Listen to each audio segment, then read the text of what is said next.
Ngasi yumsakay sa numit, tarik taraga mari numit asigi rasipal pizari. Mes rasigi oina tabak tawda panggal thokpa mai pakpa yaba numit ni imung manung na saunada na bohono. Bris rasigi oina sel thungi mari lengdana laigani nathak thongba singna saugat pigani. Mithun rasigi oina lam chatpa yai I pau phauna bagi afaba numit ni wangang mada siksilu.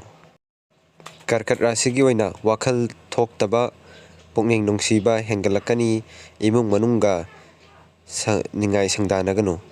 Singha rasigi oina tabak tawba hotnajabada kanaba numit ni tawjaba tabak tamina sak khangbigani. Kaina rasigi oina mahai tamba amasung chawkhatpagi thaurang tawbada mityeng thamu. Tula rasigi oina marup mapangsingi mari phagatchagani lalol itik tawari sanaba mai pakani. Brisik rasigi oina thabakki polumna wakal leitaroi pukninggi ihulda laksinaba hono.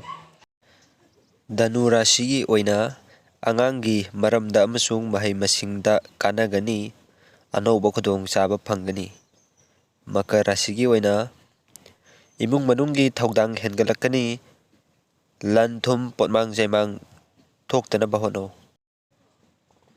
Kumbha rasigi oina miyamga unaduna wari sanaba hengalakani amasung mai pakani hakchanggi cheksilu. Mina rasigi oina sel thum phangbagi lambi lei ahenba tawdanaba cheksinjaba phai khwang kaya nungairoi.